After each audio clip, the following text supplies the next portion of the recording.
Hello everyone and welcome back. So today we're going to talk about the series, The Undoing. The guy had NPD, so we're going to go over that today.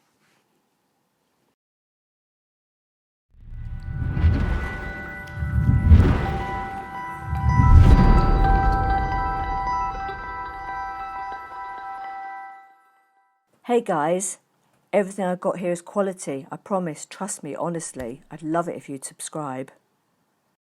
Okay, so The Undoing. What is the story about if you haven't seen it?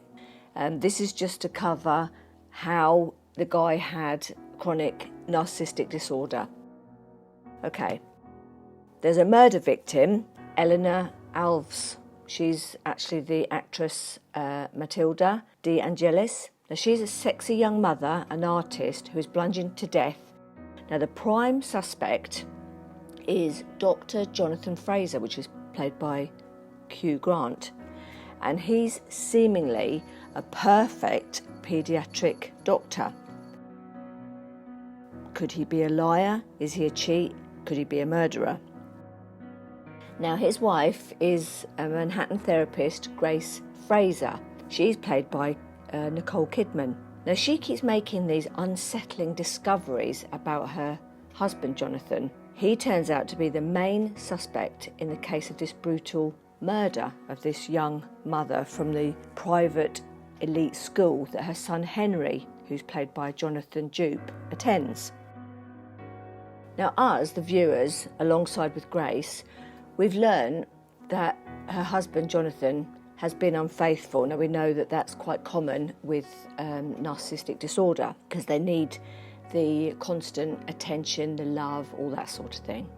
Now, he was fired from his job as a paediatric doctor, and he also borrowed $500,000 from Grace's father. Now, again, Grace didn't know any of this.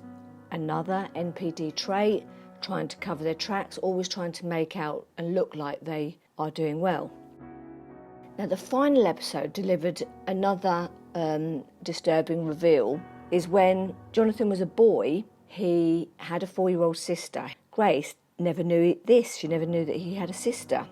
Well, she heard a version of the story that he was looking after his sister when he was a child and the child got out onto the road and got killed, hit by a car. Now, Jonathan has never spoken to his family. She always thought it was the dog that died. Yet again, he's hidden his past and his secrets. Now, how comes you never told me? She asked him, confused. Anyway, eventually she gets in touch with Jonathan's mother, who tells her that she believes that Jonathan does not feel grief, guilt, or empathy. Again, that's a typical narcissistic traits. They don't feel these things. They can pretend to. They're very good at switching on tears and switching on the feelings to make it look that way. So Jonathan doesn't know how to suffer. They don't feel the same feelings that a normal neurological person feels. Grace describes the situation over the phone to her friend Sylvia, which is played by Lily Rabb. She claims that this behaviour is of a psychopath. Bit weird that Grace herself is a therapist and she's completely unaware of her husband's messy past. But again, they're very good at covering stuff up with the gaslighting and the compulsive lies. Now, the deceased little sister was one of the many things that Jonathan hid from Grace. She didn't know he lost his job. She didn't know he drained the bank account. She didn't know if he was having an affair until it was too late. Now, the red flags, I believe, would have revealed themselves. They were married for quite some time. Things would have come out, you know, because the mask that they put on, it's on very tight, but with somebody around you for that length of time, she would have picked up on some things because they can be quite cruel in places, very cruel, actually.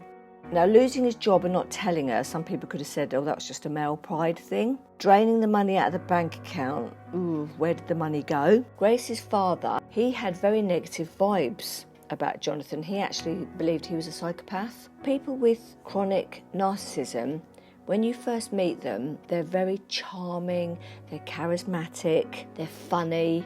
You know, people generally are drawn to them. They're quite good fun. I'm not saying all people are like that. A lot of empaths are incredibly vivacious as well. That's why the narcissist goes particularly for them. Over time, the red flags should have come up with the oddities, but I say with all the things that a narcissist has in their arsenal, he could have covered up these traits. Now again, people of psychopathic tendencies do tend to pick people that have some sort of vulnerability. Now the Undoing gave us clues that the murderer might be Jonathan, but it also made you think, was it Grace? Because her memory, she had flashbacks. She went for walks and stuff like this in the middle of the night, and knowing what we know about being with a narcissist, it can send you a little bit loopy. And she may have been going for these walks to try and understand what she thought she'd heard or what she thought he said and that sort of thing. Now, The Undoing gave us a pause for self-doubt. Indeed, the whole series was an idea of how confirmation bias binds us to the harsh truth that we should otherwise see. Though the killer ought to have seemed obvious, we spent a lot of the episodes of The Undoing questioning the party's guilt, as Nicole Kidman did. So who killed Eva Alves in The Undoing, and what exactly does narcissistic personality have to do with it? Here's something you need to know about The Undoing's ending. Jonathan Fraser, aka Hugh Grant, he did it the whole time. The director, Susan Beers, craftily did flashbacks and confused you slightly or had you on tender hooks not knowing who it was. We learned that after making love to Eleanor in her studio, Jonathan flipped out when Eleanor revealed that she had befriended Grace, Jonathan's wife, and she wanted the families to mesh together. Now, when Eleanor teased Jonathan and said, "Oh, you'd never hurt me," he got violent and hit her head against a wall. It was actually Eleanor that picked up the hammer to hit Jonathan, but then he takes it from her and uses that to do the murder. Now, while The Undoing, episode 5, ended on a cliffhanger that suggests that little Henry Fraser did it, his dad actually put this doubt in people's mind. That, again, typical NPD personality. He would rather the child have done it than blame him, because obviously narcissists have to be perfect. But imagine putting your child up for question. Anyway, this is soon cleared up. The sweet little haired boy discovered the murder weapon in the ashes off the fireplace in the swanky vacation home. Concerned about his dad, he ran the weapon through the dishwasher twice to get rid of any evidence. Now, Jonathan, his desperate reaction to this revelation was, again, to say that the child did it.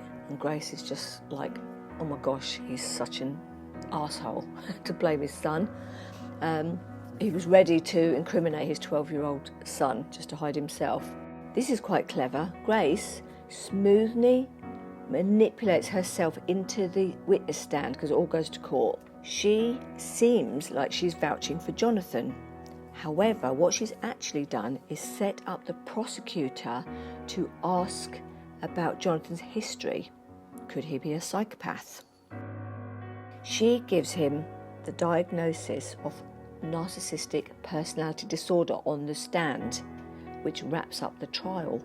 Once they're out, sends Jonathan into a rampage. He takes his son Henry and goes on this ride together, and quite peculiar because he's absconded court, he's not where he should be, he's took the boy, and he's trying to go back to being the perfect dad.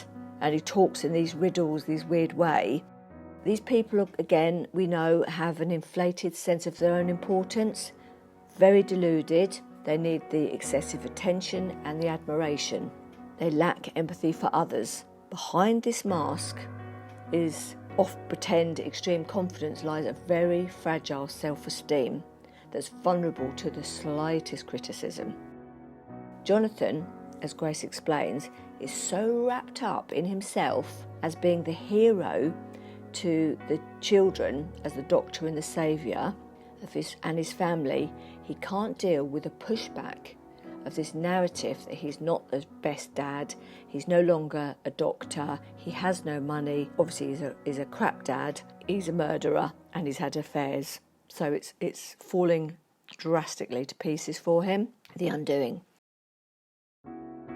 The young lad turns to his dad and tells him quite blatantly, I know that you murdered the woman, his lover. Now this drives, the dad, Jonathan, crazy, because the little boy once worshipped him, and the dad really wants to get back to this. As you go through the Undoing, there's repeated red flags and repeated disturbances, which you do see. The series is so clever in revealing these parts to you, it's even got us fooled. And that's what most people with narcissistic personality disorder do. They fool nearly everybody